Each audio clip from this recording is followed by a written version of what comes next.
अस्सलाम वालेकुम। तो हम लोग मैं एक बात सोची थी कि हमें जो है ना हमारे अम्मा ने बचपन से ही बता दिया था कि जो है माँ बाप की इम्पोर्टेंस क्या होती है, और जब माँ बाप नहीं होते तो उसकी क्या क्या मसाइल होते हैं। तो क्योंकि हमारे नाना नहीं थे और हमारी दादी भी नहीं थी, तो नाना जो है वो तो मेरी अम्मी की शादी के बाद फौत हुए थे। तो लेकिन वो इतना मिस करती थी, हमारे घर में नाना की तस्वीर लगी हुई होती थी। और हमेशा वो ये कहती थी कि बाप की कितनी इंपॉर्टेंस होती है, बाप चला जाए तो बच्चों के पास कुछ भी नहीं रहता। सेम अपने बारे में भी वो कहती थी, लेकिन वो इतना ज़्यादा एम्फेसाइज अपने ऊपर नहीं करती थी, पापा के ऊपर ज़्यादा करती थी। और मैं हाल में पापा से जो उन्होंने हमारे दिल में मोहब्बत पैदा की उसकी भी यही वजह थी। सेम जो है हमें सारी दादी की स्टोरीज भी मामा ही सुनाती थी और फुफ्फो भी सुनाती थी, जो हमारे साथ जो है एक ही शहर में होती थी। तुम्हारी फुफ्फो नहीं, मेरी फुफ्फो। तो जब भी कोई जवान बंदा फौत होता था ना, जिसके छोटे बच्चे होते थे, तो हम भी छोटे ही थे, तो वो इतनी ज़्यादा टेंशन में आ जाती थी कि अब इसकी बेगम क्या करेगी। ऑफ कोर्स वो फाइनेंशियल, मेरी अम्मी अब्बू दोनों जो है वो इतने तंग नजर नहीं है। वो उनको मसला नहीं था कि औरतें जॉब करें, और हमेशा वो कहती थी कि औरतें जॉब करें, मैं नहीं करती, मुझे अपनी मर्जी है। लेकिन आजकल के बच्चों को समझ नहीं आती सबकी, वो शायद इतना जो है ना सीरियस नहीं लेते माँ बाप के, जो है ना। लेते हो? नहीं, फौरन कहते हैं यू अमीन।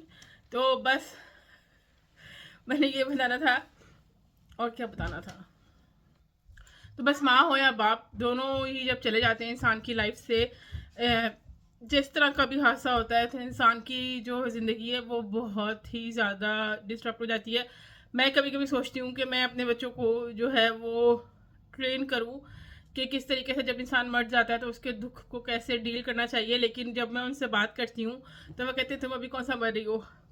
तो खैर बस ये है कि हमें मौत को याद रखना चाहिए, क्योंकि ये एक अटल हकीकत है।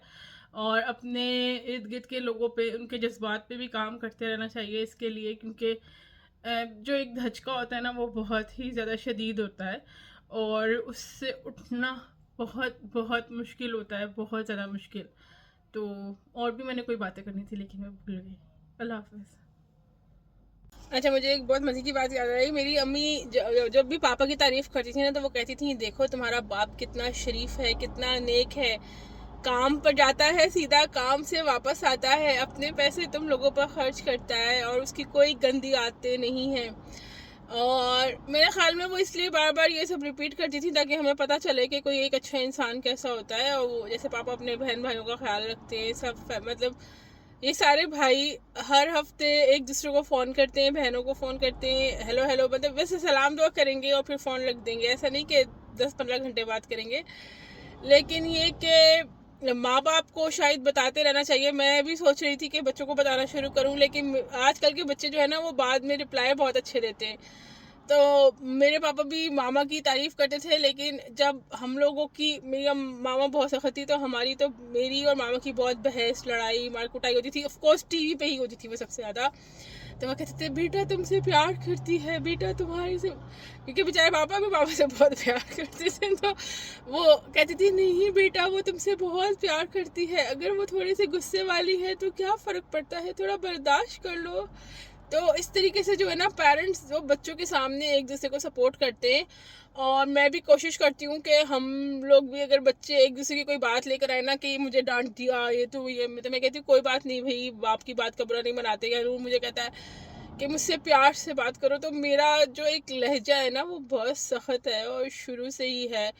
पहले तो मैं छोटा बच्चा समझ के थोड़ा सख्ती से बात करती थी कि भाई तमीज़ से कहो ये वो। अब मैं कोशिश करती हूँ कि थोड़ा सा नरमी से बात करो, और ये मेरी पर्सनैलिटी का हिस्सा नहीं है तो मुझे बहुत मुश्किल होती है। तो ये थी छोटी सी बात, अब मैं थोड़ा सा नरमी से बात करने की कोशिश करती हूँ। अल्लाह हाफिज़।